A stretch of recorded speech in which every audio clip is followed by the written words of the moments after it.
देवी Bhagavatam Mahapuran doctor Kislay Pandey के साथ। इस भाग में पहले यह समझ लेना बड़ा आवश्यक है कि प्रकृति की क्या ममता है जीव मात्र के प्रति, कि वो अनवरत हर प्राणी के लालन पालन में लगी रहती है। वास्तव में ये जो शरीर है मनुष्य का, ये किसी भी उसी मशीन की तरह है जो आए दिन हम लोग अपने जीवन में देखते हैं। कैसी भी मशीन आप उठा लें, आप फ्रिज उठा लें, आप टीवी उठा लें, आप रेफ्रिजरेटर उठा लें, आप ट्रांजिस्टर उठा लें, आप फोन उठा लें, कोई भी ये जो मशीन जो इंसान ने बनाई है, वैसे ही ये शरीर प्रकृति ने बनाया है। और इसे बनाने के बाद इसके लालन पालन में वो इस तरह से तल्लीन हुई है कि ऋतुओं के हिसाब से इस शरीर को किस प्रकार के फल की, किस प्रकार के अनाज की आवश्यकता है, वो समय समय पे प्रकृति स्वयं उत्पन्न कर देती है। इस शरीर को कब कहां क्या गर्मी चाहिए, इस शरीर को कब कहां कितनी बरसात चाहिए, कब ठंड चाहिए, कैसे चाहिए, कहां चाहिए, कितनी चाहिए, प्रकृति को पहले से पता है और वो आवश्यकता अनुसार उतना आपको प्रदान कर देती है। इतना ही नहीं, वो मनुष्य या वो जीव जहां कहीं भी रहता है पृथ्वी पे, उसके शरीर में जब प्रकृति को पता चलता है कि इसके शरीर में ये कमियां आ रही हैं, कभी ध्यान दीजिए अगल बगल उसी प्रकार की औषधियां जमीन से होने लगती है। समय बदल रहा तो अपार्टमेंट कल्चर आ गया है, पर बावजूद उसके अगल बगल वो सारी औषधियां उत्पन्न करने लगती है प्रकृति, जैसी आवश्यकता होती है। चाहे वो मधुमेह की समस्या हो या वो कोलेस्ट्रॉल का इशू हो, वो जैसी भी आवश्यकता है, प्रकृति अगल बगल उसी तरह की औषधियों को प्रकट कर देती है। पहले के जमाने में जब जो बड़े बड़े वैद्य होते थे वो किसी के घर जाते थे तो पहले उसके घर का एक निरीक्षण कर लेते थे और जो जो औषधियां वहां होती थी उससे पता चल जाता था कि अंदर रहने वाले को क्या क्या बीमारियां हैं।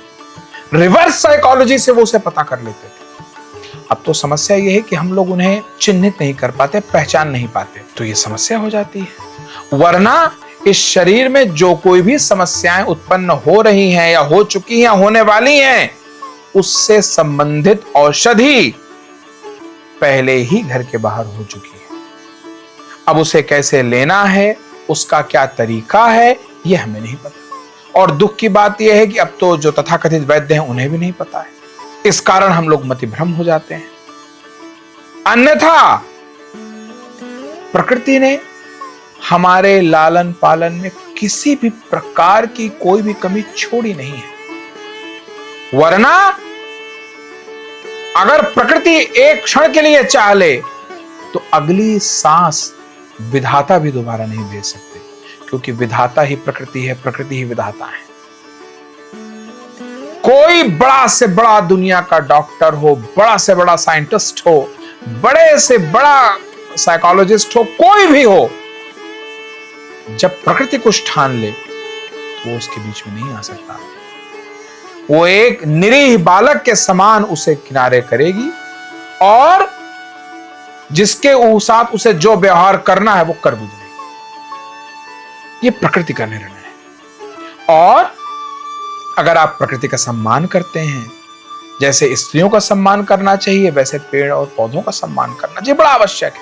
क्योंकि वो शांत किनारे खड़े हैं, बिना किसी लालच के ऑक्सीजन दिए पड़े हुए हैं, सिर्फ देना जानते हैं।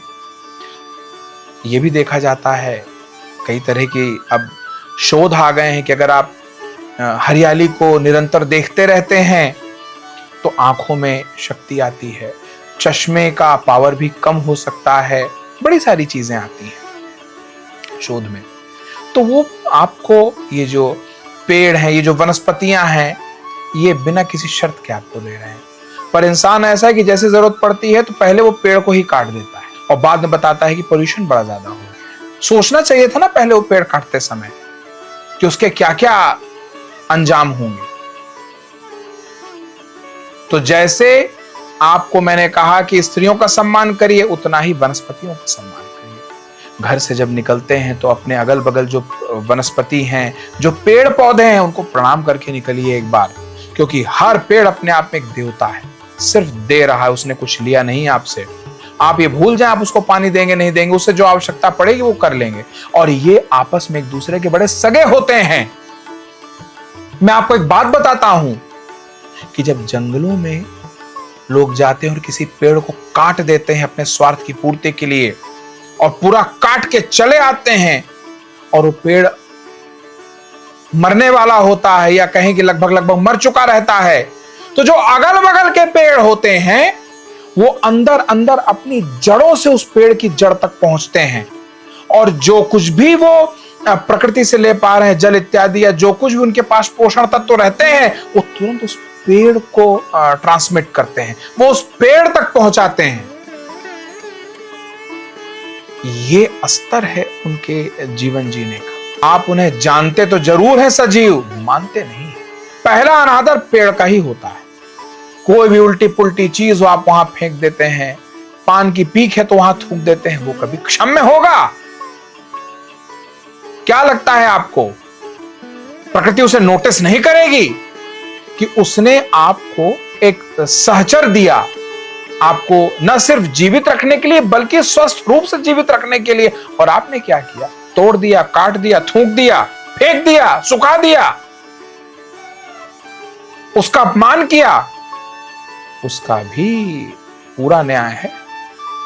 तो अगर आप ज्यादा कुछ नहीं कर पा रहे तो कम से कम उसके साथ बेतरतीबी मत करिए, उसका भी उतना ही सम्मान करिए। पेड़ हैं, भावनाएं समझते हैं। अपने घर की बालकनी में जितने पेड़ लगाए हैं या घर के बाहर जो पेड़ लगे हैं, जाइए, उनको छूइए, उनको स्पर्श करिए। बोलने की भी आवश्यकता नहीं है, वो आपके हाथ के स्पर्श से आपके मन का भाव समझ लेंगे, और ये क्या कुछ कर गुजरेंगे आपको इस बात का जरा भी आभास नहीं। आपको दुख होगा, आपको कष्ट होगा, ये तुरंत यूनिवर्स को ट्रांसमिट कर देंगे, और आपकी 100 बार की पुकार उस पेड़ की एक पुकार के बराबर रहेगी। उसका पुण्यबल बड़ा प्रचंड है, क्योंकि उसने तो सिर्फ दिया है आपको, आपसे कुछ लिया नहीं है। असली में देवता है, सिर्फ दे रहा है। तो अगर आपको कोई कष्ट है, कोई समस्या है, कोई दुख है, और आपकी अच्छी मित्रता रही है उन पेड़ों से अगल बगल, तो वह आपके लिए बड़े कारगर साबित होंगे। ऐसे नहीं कहते कि उस पेड़ का पूजन करो तो धन मिलता है, उस पेड़ का पूजन करो तो आयु मिलती है। ये लोग आपके लिए, आपके बिहाफ पे यूनिवर्स के साथ संप्रेषण करते हैं। और अगर ये आपकी तरफ से बोलने पे उतरे और ये आपकी वकालत करना शुरू किए, आप कहां हारने वाले हैं? एक बार ये भी प्रयास करके देखिए। 3 महीने का समय दीजिए अपने आप को, और फिर आप देखिए चमत्कार। पर उसके लिए आपको ईमानदार होना पड़ेगा। ये नहीं कि मन में चलो करके देखते हैं, क्या पता मिल जाए ना मिले, ऐसा नहीं। विश्वास पूरा होना चाहिए, क्योंकि वो पूरी बॉडी स्कैन कर लेते हैं आपकी। आप कहां झूठ बोल रहे हैं, कितना फरेब है मन में, कितना कलुष है मन में, कितना आपके धूर्तपना छिपा है, कितना अहंकार है, ये सब वो स्कैन कर लेते हैं। बिल्कुल आपकी मदद नहीं करेंगे। तो कम से कम उस एक क्षण पे जब आप जाते हैं, पूरी तरह स्वस्थ मन से जाइए, और फिर देखिए उसका कमाल। तो फिर प्रेम से बोलिए जय माता की।